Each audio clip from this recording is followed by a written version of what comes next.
Hello and welcome to another episode of the DTF podcast. Hey, I got a bone to pick. Guys, I am so fired up. Sleep deprived and all, I'm happy to be here.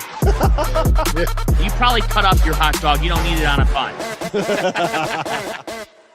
Hello and welcome to another episode of the DTF podcast here on the Field of 68 Media Network. It is bright and early on a Tuesday morning. We are recording this at 8:36 in the a.m. Eastern time, the only legitimate time zone. I got Terrence Oglesby, I got John Fanta, and we are talking about the Big Ten. And fellas, here's the one question I have for you about the Big Ten this year. Is anybody good? T.O., is anybody in this league good? Because I feel like it is, I can tell myself a story with like 7 or 8 of the teams in this conference that they can find a way, if this, if that, if this and the third happens, they can be a Final Four good kind of a team. But every single team in this league has like 3 or 4 ifs before I can actually say like, yes, they are a good basketball team. Are you asking me or Fanta? I'll let Fanta go first. You know what? Hey, look, let's get Fanta. He always sends in like this big thing to start out every podcast on each conference. Let's let my man cook for half a second on his thoughts on the Big Ten. And then I'll start being negative after Fanta fires this place up. Well, I think in the Big Ten, you're coming off a season in which you did send a team to the national championship game, and Purdue, with a massive amount of hype, anticipation, and the spotlight, was able to deliver and ran into the buzzsaw that was Connecticut. Had there not been a Connecticut, of course there was, maybe we're talking differently right now. And then the entire reputation of the league is being discussed differently, because when you win national championships, it does change everything. It's a validation factor. And this league has the monkey on its back until proven otherwise, that it has not won a national title since 2000. I think that it is one of the biggest things that people associate. If you associated a statistic or a note with a conference, that note about the Big Ten is that elephant in the room, if you will. That being said, I do think that this league is in great shape when it comes to this, accumulating NCAA tournament bids. Can double-digit amount of teams make the big dance? 100%. 100%. And they're in line for that when you look at the depth factor. And I do think that this league is going to be quite fun to watch the standings and watch everything play out. I think the league's best team could be out west, because I do believe that UCLA, similar to how we were talking about a Xavier and Sean Miller, ironically, a former rival of his is Mick Cronin because of Xavier Cincinnati. And I think that I'm not going to bet against Mick Cronin 2 years in a row. And I think that Dylan Andrews and Cronin has been raving about Kobe Johnson coming in. So I like the UCLA and their makeup. I think that the 2 teams out of Indiana are obviously interesting for a variety of reasons. And guys, I am officially on this Indiana train because I am too. I think that they are legit and that they can do serious damage in March. They've not made a Sweet 16 since 2016. I think when you look at this league, there are a number of what ifs, but Illinois getting to an Elite Eight was big for the trajectory of this conference. Dana Altman now being in this conference. Dana Altman's a guy who might go through stumbles, ups, downs, but when he gets to March, if he's in the NCAA tournament, you do not want to see Dana Altman on the other side. And then there's a couple of what-if scenarios between Michigan State if things certainly work out with their backcourt and if the sophomores take a leap, and Rutgers. Part of the league storylines, whether it works out or it doesn't, remains to be seen. We'll see. But Rutgers has 2 of the top 3 freshmen in college basketball. So a lot of storylines. The Must Bus is now in this league. I think that's only going to help in this league. I think it's only going to help USC. I think the depth factor is there. Is there a national championship team in this conference? In the preseason, I think you would say no. But that's the preseason, And we saw, 2 short years ago, the Final Four was made up of 4 teams that nobody in their right mind would have had when the season started. You never know how things can be, but I do know one thing. Now having 18 teams, it's only going to help your chances. Help your chances to get one of them to the Final Four because you got more teams to pick from. And this is still a league. This is a league that has Tom Izzo, Mick Cronin, Dana Altman, Matt Painter, who I think is going to be fascinating to watch and has one of the best guards in America in Braden Smith. And now we'll see how life without Edie goes. But the coaching in this league is really strong. And the Big Ten is in a good place. It's going to have a depth of bids. And all that it takes, as Brian Underwood said to us for years, guys, you got to make the tournament to make your tournament run. And last year, the Illini, despite all the off-the-court stuff that was going on with Terrence Shannon and whatnot, they made the Elite Eight. So this league is in a good place. I agree with all of that. And I also agree with the assertion that Fanta made where there's not a national champion in this picture. And that's fine. Also, quick to point out, we've talked about all these leagues and we're like upcharging every league and how many bids they're going to get. A lot of that has to do with the fact that the Pac-12 is no longer a thing. Mm-hmm. I think that's a big portion of this. But I also think, 1 through 10, 1 through 11 in this conference could be split up by 2.5 games. I don't think there's one team that stands out particularly above the other. However, after watching Indiana the other day, down in Tennessee, it was like, man, they are as talented as what we thought they were. Why? Because when you explain to me why, because I have some questions about that. I just thought Malik Renew, watching him handle the ball in the open floor, attack the rim, being an offensive option at every spot on the floor. He was able to knock down threes, score a little bit inside, handle it in transition. I think Miles Rice is the real deal. Mm-hmm. I'm pretty high on that kid and what he's able to accomplish. Can they hit enough shots? I think. Yeah, I'm more of a believer in what Miles Rice potentially could be as a shooter as opposed to what he's been at Washington State. Hasn't been a very high percentage guy there. I think he's going to be that at Indiana just because he's going to have the ball in his hands a lot and the shot's not broken. So, and then you have the ability to crash the offensive glass because you have beasts playing on that floor. All layup line team is Indiana. They look amazing coming out of the locker room. Are they going to be able to hit shots to go along with those big bodies? And they didn't broke one note. They didn't have Trey Galloway, Bryson Tucker, Ja'Kai Newton in that game, and they went into Tennessee and they beat up on Tennessee. I have questions about Tennessee. Where's the scoring come from? But that's neither here nor there. I was more impressed with what Indiana was able to do because I just like their pieces. As you guys know, I was this close to picking Renew for my preseason Big Ten Player of the Year. Went Braden Smith for obvious reasons because he's phenomenal, but Renew is freaking really good. How's Mike Woodson do it, Fanta? That's my question. Is he able to bring these guys together over the course of 30 games? Yes. It's a big if. Yes, because he has adults in the room. So I went to Indiana practice last week, and the practice session was rigorous and intense. And for those who are on the outside developing any sort of narratives on Indiana basketball and what they think of the Mike Woodson era, look, the results, I think Mike would admit, need to be better because he wants to go on the NCAA tournament run, and he's got 1 tournament win in 3 years. But he really likes this team, and for good reason.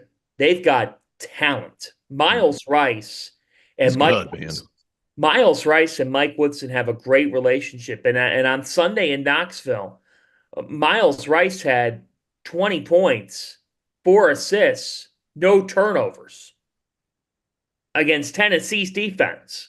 Mm-hmm. So they've got a point guard.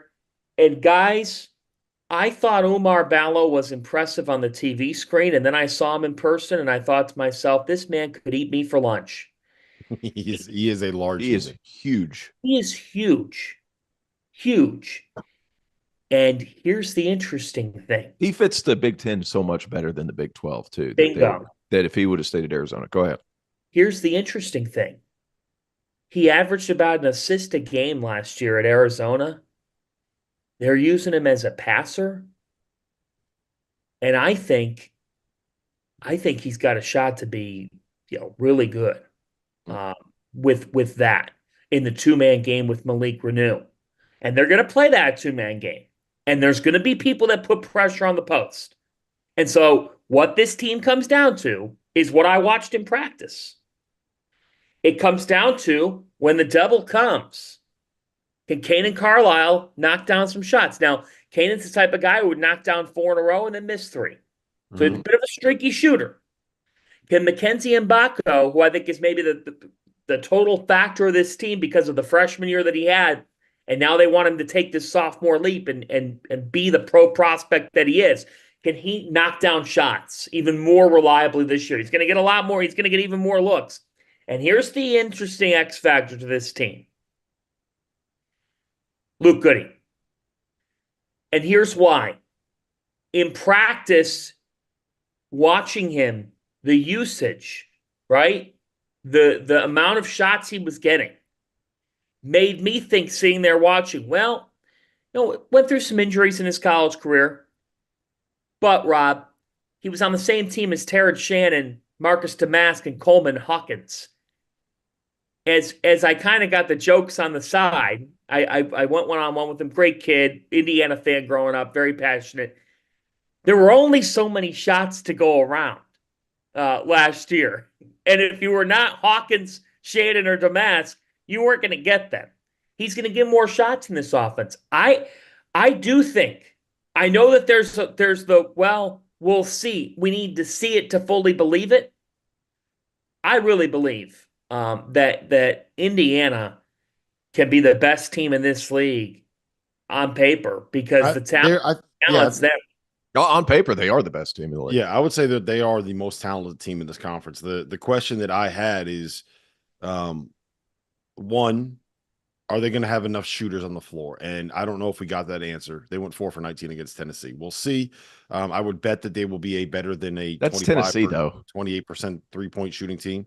But again, it's a hard sample. Yeah, you got to make the shots though. Like Kanan Carlisle, Luke Goody, Mackenzie, they got to make those shots when they get them. The other question I had was, one, are they going to play Ballo and Renew together? And two, if they do, will it work? And I think in the small sample size we've seen it might work. I think Malik is a little bit more well-rounded as a player than he was maybe a year ago, but we'll see. That's my big question there. I would say when I look at this league, I would say that the top tier is Indiana, Purdue, Illinois, UCLA, Oregon, and then I think you can make an argument for a Maryland, a Michigan State, and an Ohio State to potentially be there as well. And all of those teams I have question marks on. With Indiana, it's will the coaching be able to get the talent to where it needs to be, right? With Purdue, it's the opposite. Is there enough talent for that coaching to be able to get them to the point where they can go back and try to win this league again? Like I go ahead, Fanta. Well, I just do think that I agree with the questions and whatnot. I could tell you guys, I feel like we all see this sport. We know what success looks like. I'm being really upfront here and saying this. Mike Woodson, the afternoon I was at the Indiana practice, it's one of the hardest practices I've ever seen. Ever. But here's the thing. He knows the group can handle it. He knows that Umar Ballo can handle it. He knows that Miles. Hell, as much as you're paying, he ought to be able to handle it. And that's a great point, Terrence. That's a great. What you see is what you got. That these guys aren't getting paid; they're making bank. Woody's hard on them but in a fun way. Like he's been massaging egos for a long time. That's one thing. That's one thing about him. Like he's worked with the Knicks and had to deal with that whole media circus and then deal with those egos. If you remember some of those teams that he was coaching, like he's had to deal with egos. So I worry less about that. It's like the ever adapting thing that is the Big Ten and the coaching, and like it's tough. It's a big X's and O's things, but he has more than enough talent to win. Yeah. And he admits that in our conversation, you got to be able to get it done both ways. You can't just have two traditional postmen and not be able to make shots. And a couple times in practice, a couple of the returnees were passing up shots. And Woody goes, shoot the damn ball. We need to make threes to have success. If they do that, so yeah, the setup's there. I agree with you though, Rob. I mean, Maryland, to me, this is a big year for Kevin Willard because of how last year went, and you're wondering, what does that backcourt look like? I can tell you this much, guys. I've heard from numerous people that Derek Queen is just a mountain of a man. That he is going to be a problem as a freshman. Yeah, I've heard the same thing about Queen, and that front court of Julian Reese and Derek Queen is going to end up being really, really good because you have the veteran, you have the freshman, you have a couple guys with different skill sets. And then you look at their backcourt, and like Jacoby Gillespie was really, really, really good at Belmont last year. And Selton Miguel, we've seen him do it at a pretty high level already.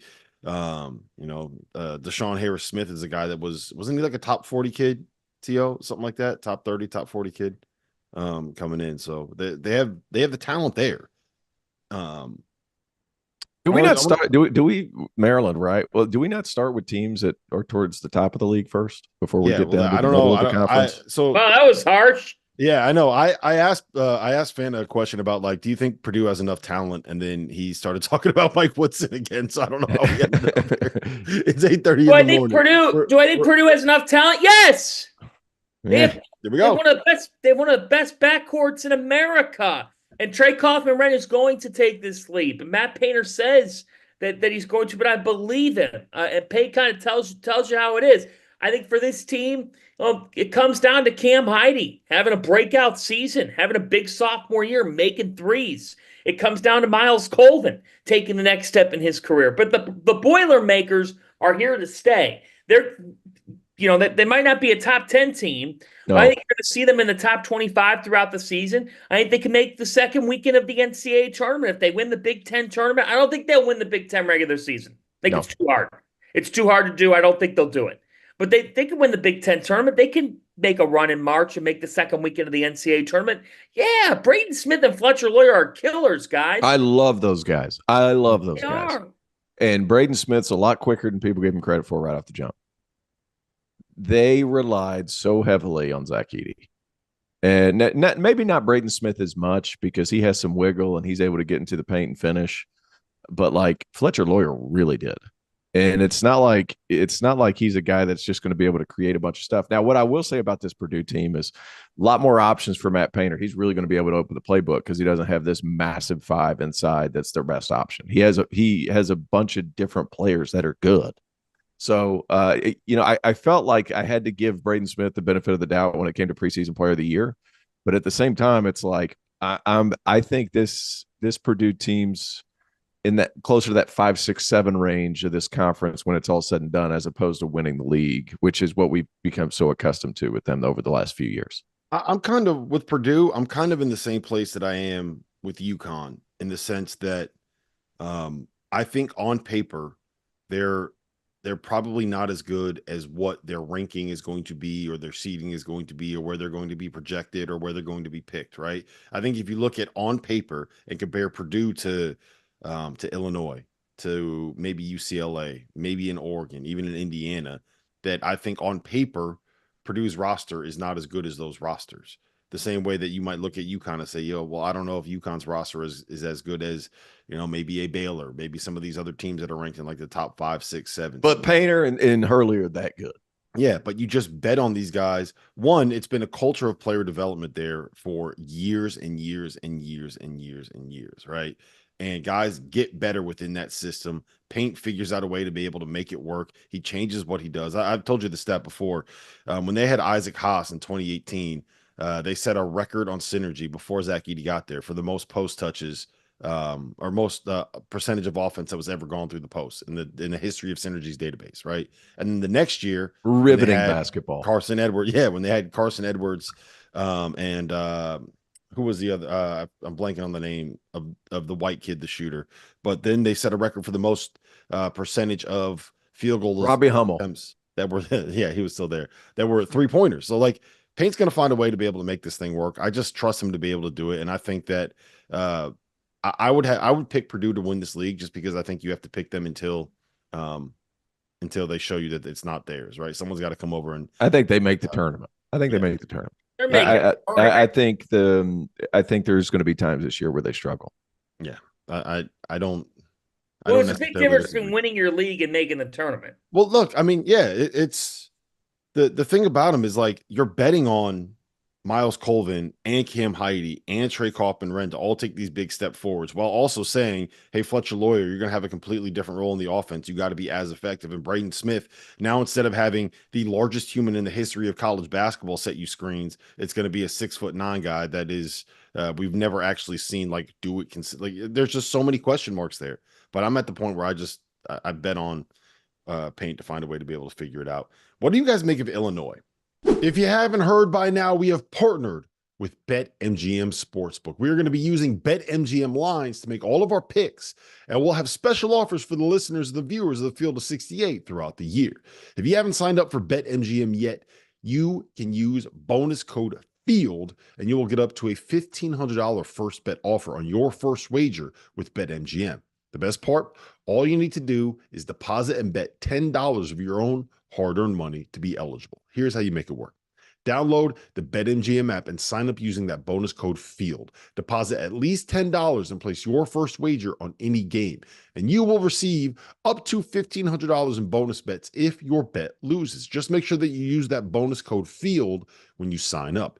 BetMGM is going to have some fun offers available throughout the NBA playoffs. Bet insurance tokens, odds boost, and what I love, a nice parlay booster too from time to time, as well as a ridiculous array of player prop bets for any sport that you could possibly imagine betting on. BetMGM is and always will be the king of the prop bet. So go download the BetMGM app, use the bonus code FIELD, and sign up today. And while I've got you, a quick request. The best way to support the Field of 68 content that you get for free is to engage with us. Rate and review the podcast. Like and share the YouTube videos. Tell your friends about us. It all helps in a world where the algorithm is king.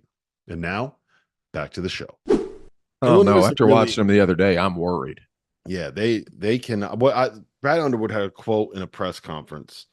I think it might have actually been at Big Ten Media Day where he was like, "We are awful defensively. We cannot guard anybody." And then they go out against Ole Miss and they give up 91 points. They gave up 50% shooting. They were 12 or 23 from three. I can. The talent is there, right? Like the Kasparis kid is going to end up being an NBA player. And it looked like Big Z's older brother is going to be effective. And your boy Ben Humrick is kind of struggling in the first exhibition, but like you can see the talent. Like there's pieces there. Will Riley's going to be a guy that ends up being a pro, but like they have a ways to go, I think, before they kind of get to where we would expect them to be by the end of the season. Yes, and Ben Humrickhouse. I got some pronunciations that updated now, and it's Kasparis Yakuchonis. Yakuchonis, yes. The great Derek Burson clarified that. Thank you, Derek. We love our SIDs, especially this time of year when we're jumping into everything. Humrickhouse didn't exactly do my Dalton Connect take instantly well there with a bit of a cold performance against Ole Miss in the event that he had 2 points on 1 of 5 from the floor. But they shot 10 for 33 from 3 in that game. I do take something from that.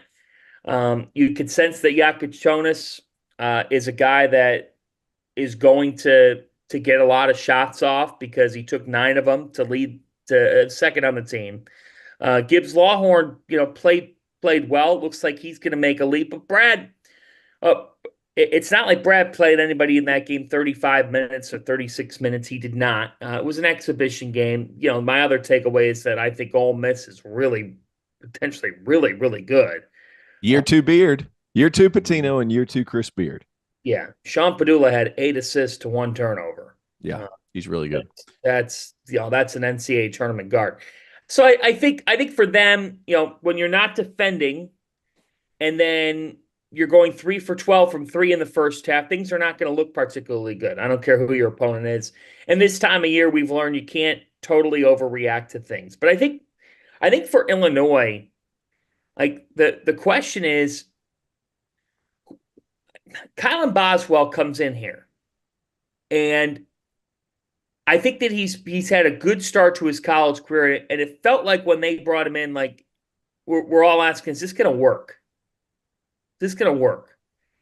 And then you're kind of asking that when you collect all the other pieces too. Illinois kind of fits into the classroom of portal what ifs. Like it's I liken it to if you put a team of 20, like 20 kids in a classroom in a chemistry class, but they're all in 5th or 6th grade. I remember my 6th grade chemistry class. I didn't know what the hell I was doing. I had no idea what I was doing. I was horrible at science. And I was putting the things in the test tubes and we were dissecting the rat. And you're just like, is this going to work? I have no freaking idea. And it just feels like Illinois is one of the teams that are in that classroom in the school of like, what if Portal Village? They're kind of in the what if Portal Village. You trust the teacher. You trust their teacher. He's earned your trust. But who's the alpha? Do all the pieces correlate? No. Do all the pieces correlate? Nobody's pressuring them like Ole Miss pressured them in the Big Ten. Maybe Penn State. Maybe Michigan State will try, but nobody's pressuring them like Ole Miss pressured them. Some of the stuff that they were doing. Ole Miss scored 91 on them. Yeah, I know, but a lot of that's just because they were able to speed so much up. Yep. Right? You're not going to play at that pace in the Big Ten.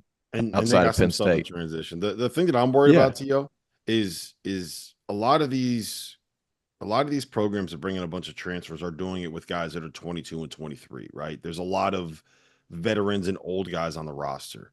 Whereas Illinois is like, look, yes, they got a couple of freshmen from Europe, and we've seen that time after time take a little bit of a reclamation process, right? They got a kid, Will Riley, who's like a top 25 prospect, 5-star kid. That's a reclassified kid, right? So he's coming to school a year early. The transfers they brought in, Kai Boswell is a junior, right? Trey White is a junior. So like you got some upperclassmen there, but Kerry Booth is a sophomore that is like you're betting on the potential there. Even someone like a Benham Ricketts was playing NAIA basketball 2 years ago. So there's a lot of. I'm gonna be honest with you with that kid. I'm not as high on 100. Like I know they were really fired up about him.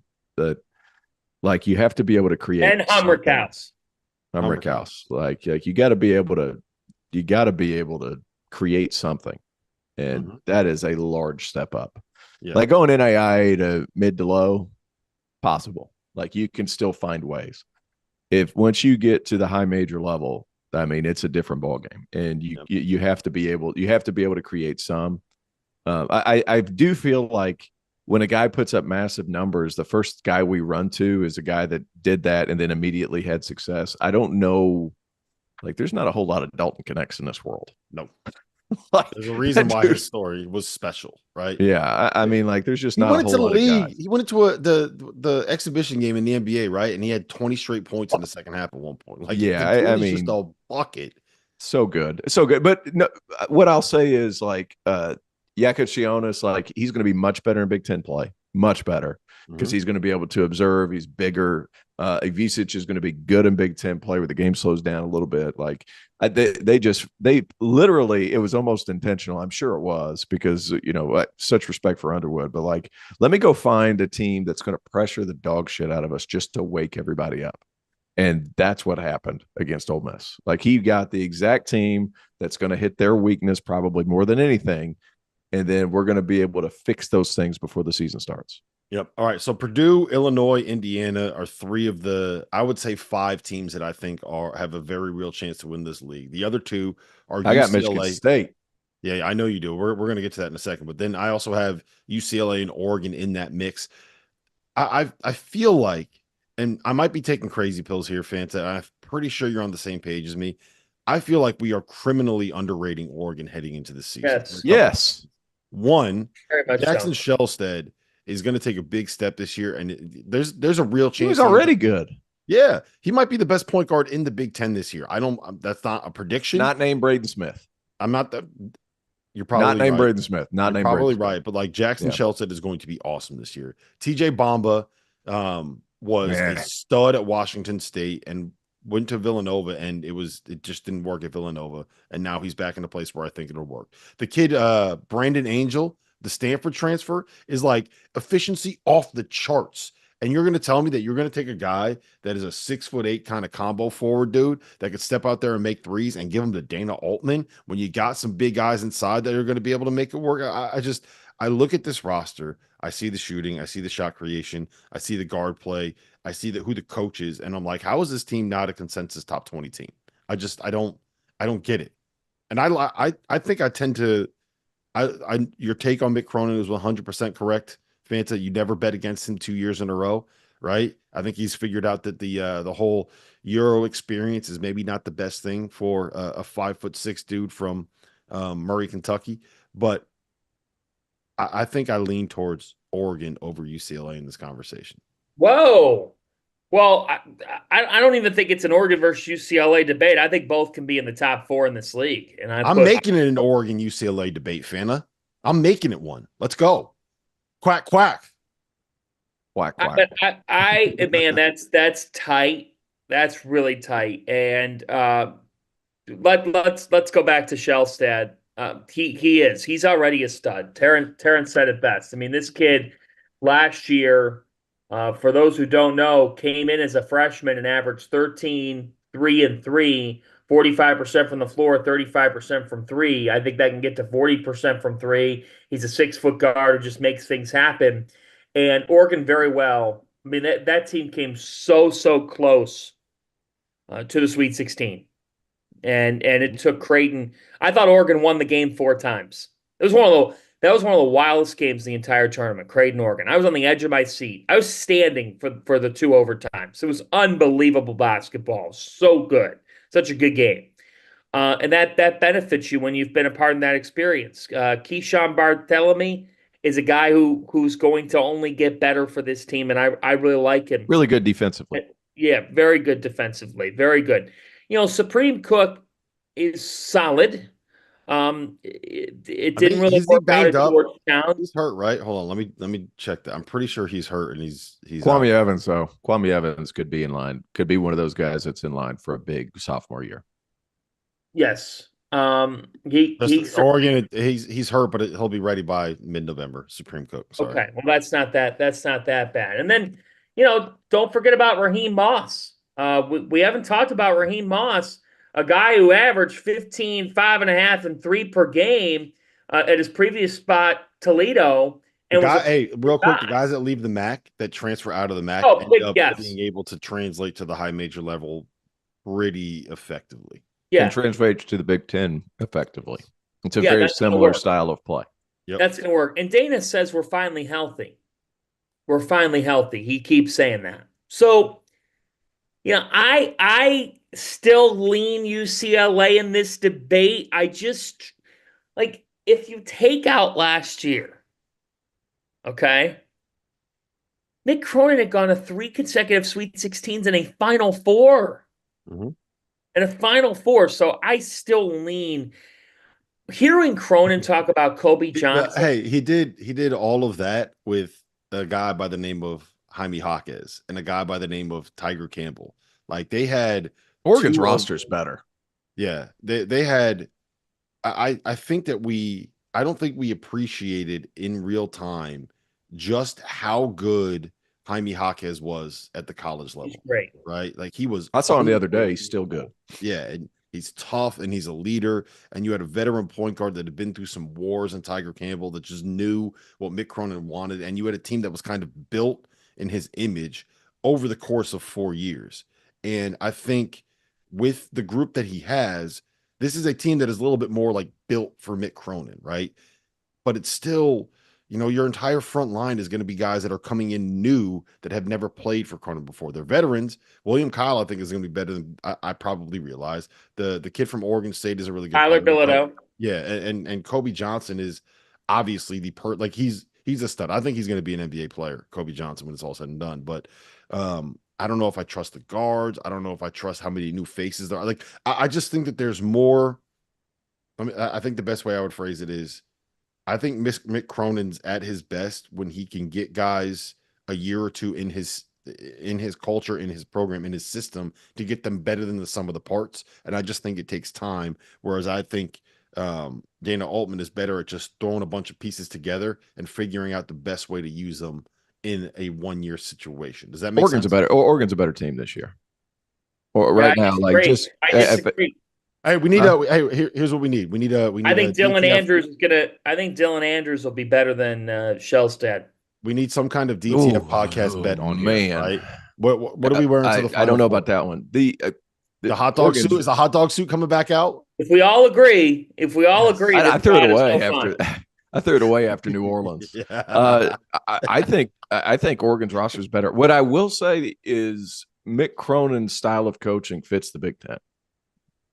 That's fits fair. The Big Ten. You're just doubting. I mean, I agree. Like that. That's just it. They win a lot of games. You know that when they're up by 4 in a game, it feels like you're down 8. Yeah, his style of play and what he likes to employ as a coach. You know, slow it down, grind it out. Like that's Big Ten basketball, and I think he'll have success because of that. And whenever there's not these explosive playmakers, like the Big 12 or the Pac-12 last year, for what it's worth, like they had a hard time, but there was some individual talent in that league. And like that would be the end all be all. I'm not sure there's as much of that outside of like a Rutgers. Ohio State has some like that can just kind of take over a game. It's the sum of your parts with the Big Ten, and Mick's going to be able to handle a lot of that stuff. But I like Oregon better.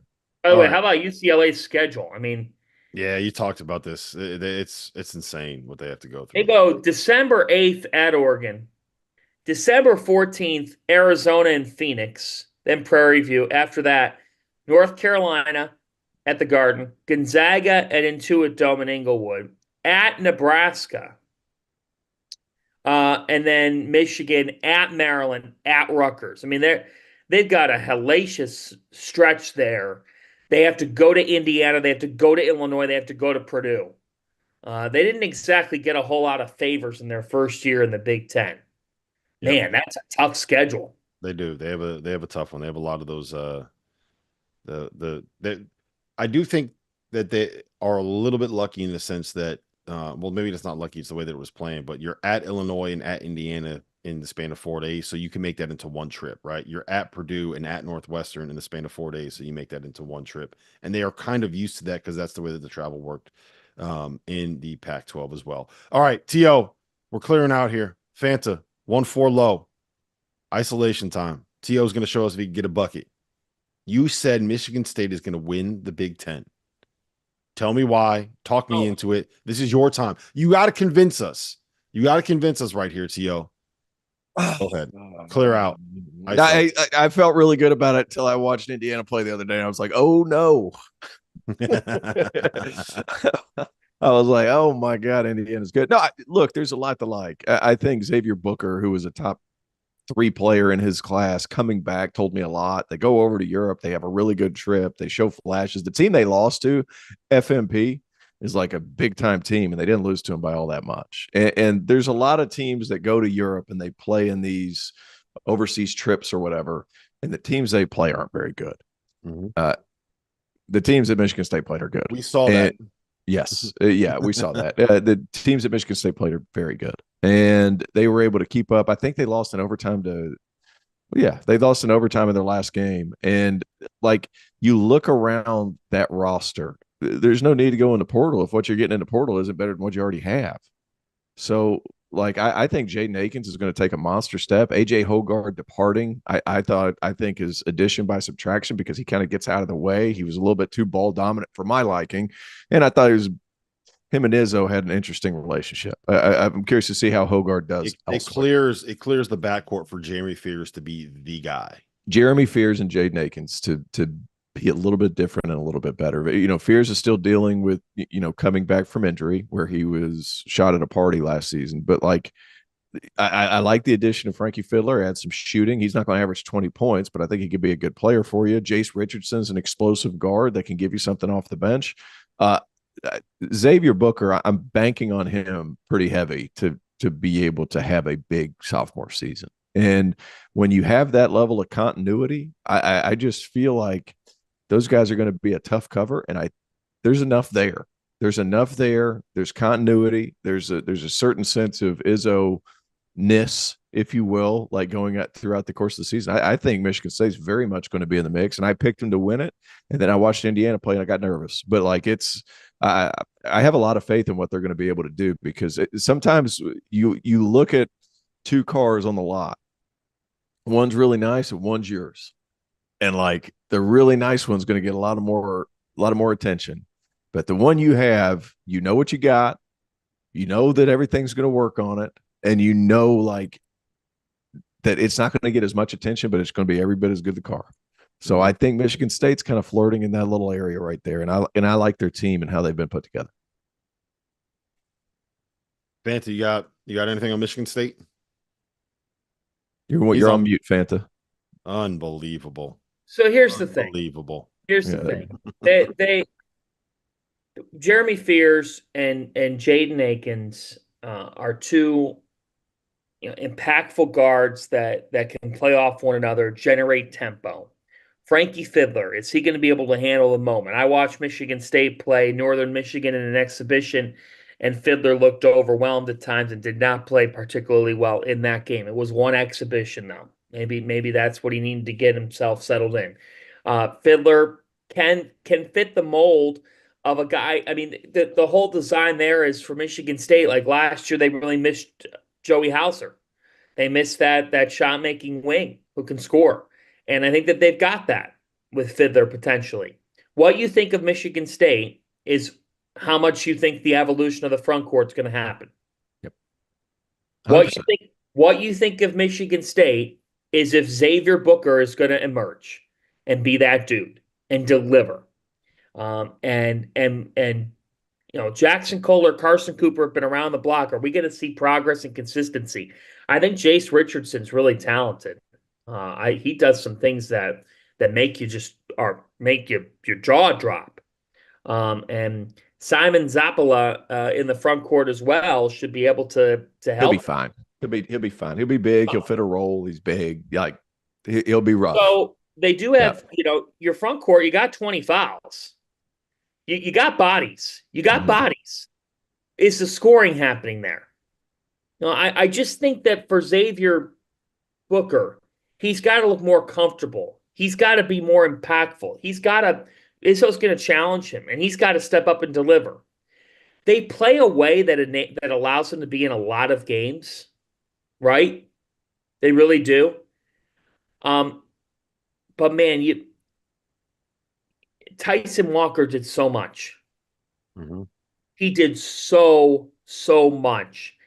And now it's on Akins. I mean, Jaden Akins would have a game where you were like, holy crap. He is big time. Then he wouldn't touch the ball for 2 games. So he's got to be consistent. These pieces have to be consistent. I like the team. But I still am asking more questions than I have answers, and that's why I can't say that they're going to win the Big Ten. Top 5 finish, top 6 finish, I'll buy. They're the perfect example of what everyone else in the Big Ten is as well, though. Like where you look at it and you kind of say, like, look, Xavier Booker was a top 5 recruit coming in, right? Jeremy Fears was a top 5 point guard in the class coming in. And both these guys are heading into their second season within the program. Jaden Akins is a guy that has all Big Ten ability, right? Frankie Fiddler is a guy that it's going to fit. Yeah, is going to fit a role that they need. They got a bunch of freshmen that are good. They've been able to keep people coming back. There's a culture there. There's a level of expectation and a level of player development that you kind of expect from somebody like a Tom Izzo running a program. And yet the kid from what was it? The big kid from Longwood. What's his name? Simon Zappala. Started at the 5, right? Like I think that I remember the year when Jaren Jackson and Miles Bridges were on the same roster, or were on the same team, that Izzo refused to run out lineups where you would put Jackson at the 5, Bridges at the 4, and get 3 guards out there and kind of play small and fast and spread everything out. Bridges starts at the 4 now for the Hornets. Yeah, and I'm worried about looking at this Michigan State team. I feel like the way to get the best out of them is to have Booker at the 5 and play him next to maybe a Cohen Carr, maybe a Frankie Fiddler, whoever it is, different pieces you could rotate it through there. But lean into this idea that we have this like uber talented 6'11" athletic dude that can go out there and create different things, and let's create some mismatches. And I don't know if Tom Izzo is going to do that, but we'll see. Fanta, go quick because I want a couple more things I want to hit on right here. Well, we have breaking news. What's that? Breaking news. 30-second reaction here. Terrence Oglesby, Virginia guard Jalen Warley has entered his name into the transfer portal. 6'7" senior, former top 50 recruit, transferred to UVA after spending first 3 years of his career at Florida State. Averaged 8 points per game last season. He doesn't want to be part of the Virginia Cavaliers. He is in the portal. Smart move by him. Wow. Okay. Smart move by him. To be honest, like with Tony Bennett, like I understand all the reasons why. I at the same time, he hosed those kids, and now those kids have a little power to where they can get out. And Ron Sanchez is going to have a hard time. He hosed those kids. Is Virginia going to be a bottom team in the league? I picked that. I moved them from 2nd to 11th. There's no way this works. Yep. There's no way this works. There's too much going on. There's no way it works. I knew there would be a defection or two. That's number one. Don't be surprised if there's another one. Yeah, it's not going to go well. All right, it's not going to go well. Yeah, Ryan Odom at VCU. If they win they win the A10. Watch out. Yep. All right. So Maryland, Wisconsin, USC. Hold on. State. We got 10 minutes left. We got to hit two things. Ohio State, Rutgers.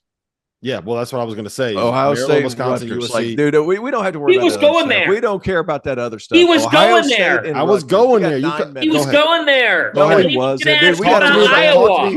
He wants to talk about Northwestern and freaking Nebraska. The hell I was going all Ohio State and Rutgers. It's Mike Rhodes' year. It's Mike Rhodes' year. Penn State, baby. All right, tell me why Ohio State. We'll get to Rutgers in a second. Tell me why Ohio State. Boy, can they recruit. My God, look at that roster. Now we get to really find out if Diebler can coach, because we know he can recruit. I love what they've put together. Aaron Bradshaw, I didn't think they got the most out of him at Kentucky. He's going to be able to show more if he can coach, but we don't know if Diebler can coach. If he can, it's going to be dangerous. Big fan of Micah Parrish from San Diego State. Yes. I thought he was a better shooter than what his numbers suggested. For some reason, those guys at San Diego State, their percentages struggle. And it's never really indicative of how good a shooter they are. It's weird. It's like a strange thing that goes on down there in the southernmost part of California. I don't understand it. I think Parrish will shoot it better. Michi Johnson comes back after having 2 great years at South Carolina. Bruce Thornton's the best point guard that we don't talk about enough. He's a defensive end masquerading as a point guard. They're all really good. Tayson Chapman comes back, a couple other guys. Like, a big fan of John Mobley, big time freshman, led the Vegas. He was on that Vegas team a couple years ago with Junie Mobley, right? Yeah. But John Mobley III. Yeah, John Mobley III. But he's I don't know what his nickname is, but I just know he's very good. And so they're good, man. Like, they're good. They've got pieces. Sean Stewart is a jumping jack. I think he can touch the top of the backboard. They are talented. Can Diebler coach? That's what we're coming down to in a league full of excellent coaches, as Fanta alluded to at the beginning. Ohio State's talented. They're not quite Indiana level as far as talent is concerned, but them, Oregon, like, they're in that conversation. Yeah, I agree. I would not have them right now in that. For like the tier, I feel like the Big Ten is going to have like 1 through 11. The team in first place is going to be 12-8, and the team in 11th place is going to be 10-10, and that's how tight it's going to be. So it's like you're kind of like splitting hairs here. But but everybody beats Northwestern. Yeah, right. I think my guess would be that Ohio State is good enough to do it, but I kind of, before you put them in that top tier, I think you just got to see Jake Diebler do it. Like, he's a first year head coach, second year head coach. I guess he got 0.5 years last year. Year and a half. He's still finishing his first year as head coach, and you're going into a conference with Matt Painter, Brad Underwood, Mick Cronin, Dana Altman. You got Kevin Willard in there. You got Greg Gard in there. You got the Muss Bus in there. You got Tom Izzo in there. You got Dusty Main there. Steve Peichel can coach his nuts off, right? Like, there's just, you're asking this dude to go in here, and it's just, the level of coaching in the Big Ten is ridiculous, and it's not going to be an easy transition. He's never been a Purdue head to go. coach. He's never been a head coach, but the sucker can recruit. He can freaking recruit. They got talent. They got a lot of talent, man. Hey, we're not saying he can't. We're not saying he can't coach. I want to make that clear. We're not saying he can't. We just don't know. Yeah. So that's where we're at. And you can be a very, very good coach and have your first year walking into this league not be very good because of the guys that are in this conference as well. Rutgers, are you buying into the Rutgers movement with the 2 freshmen and kind of the pieces that they have coming in there? Because I'm torn on it, Fanta. I'm torn on it. Like I think that the potential is there. I think the potential is also there for the wheels to completely fall off of this thing. It's I'm not saying you're hoping for that to happen, but you're also not saying that's going to happen. I think look, that's a home game for me, man. I want to be able to get up there. Like if Rutgers is good, they let you in. If they let you in, all right, they'll be in a fine place. I don't think they're a great. We throw around the word great. Not buying them to the degree that they're great. I also think Peichel's too good of a coach for them to stink. I also think that here's the deal, okay? Here's the deal. So, you know where I went to school, and I learned very early, that when you're coaching freshmen, it is, and I wasn't coaching them, but I was watching a guy who was. It is really, really hard, especially when the freshmen come in and they've got big expectations. It's nothing on the kids. It's more about the fact that you have 2 guys coming in who know their next destination. Yes. They know their next destination, and you're trying to keep them at the one that they're in, and it's impossible to not think about the next destination. What happens is you have the potential for 2 different sets of rules. One set for the kids that are going to get drafted in June, and you want them to be, proud of your program, and you want to be able to get gems like them in the future. And the other set for a Jeremiah Williams, JaMychal Davis, Emmanuel Ogbale. Rutgers will defend. Ace Bailey is as unique of a player as any in college basketball. The kid is so unique. He's 6'10", and he could put the ball on the floor. He could shoot it. Guys, he is special. I mean, he's extraordinary in the way he plays the game. He can defend. He's got length. He's got explosiveness. He does some things. He's going to make a couple highlight-worthy plays in these early bye games that are like, holy cow. Dylan Harper is a leader. He's vocal. He's going to get the trust of his teammates. I really love Dylan Harper. He's a shot maker. The shot is silky smooth. He is more physically gifted as a freshman from a muscle standpoint, frame standpoint, than his brother was up until the end of his career in college, which is saying a lot because Ron was put together.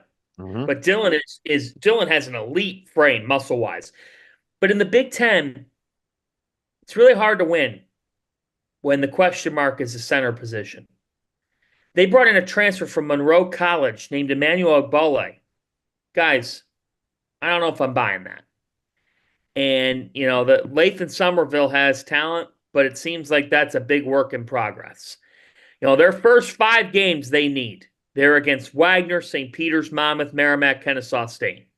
Then they head to Players Era Festival. They got Notre Dame first, very manageable, before Alabama. Notre Dame? Yeah. Manageable? Yeah, it's a manageable game. Oh, okay. I think Shrewsbury can make that life difficult, but I agree with what you're saying. I agree with compared to Alabama. I'm sorry. The word is manageable. Yes. I didn't say they were going to coast to a win. Right. Imagine having to open up with Alabama or San Diego State. Yeah, I can't believe that Fanta is out here just saying that Rutgers is going to blow out Micah Shrewsbury and Notre Dame and Marcus Burton. I'm going to send this. Is that what he said? That's what he said. Right. That's what he said. It says Rutgers by 25. I've got Notre Dame in November, and this will be great if they listen to this podcast. I'm sending it to Brian Snow. No! They're going to hang it. Please don't do that. Because you mess with the Snow, you I was wondering what was in a tough spot. You mess with Brian Snow and you're done. That guy knows how to bury bodies. The thing is, I'm not saying he does. The thing is, I think Rutgers is fine. I think they can make the tournament. I just don't trust that there's some unbelievable great team. We'll see. Listen, we could have spent probably another hour on the Big Ten preview here because there's 34 teams in the league. You're selling low on Northwestern. Northwestern's going to be okay again. I think everyone in this league is going to be okay. It's going to be one of those years where it's like the first place to last place is going to be like a 6-game difference, right? Everybody can beat everybody. There's not a bad team in this conference. Listen, if you want more Big Ten preview content, we did an episode of After Dark on this on Thursday. You can find that in the podcast feed. You can find it on the YouTube channel. For Terrence Oglesby, for John Fanta, my name is Rob Dauster. I got to go get ready for the Field of 68 showcase. We'll see you guys later.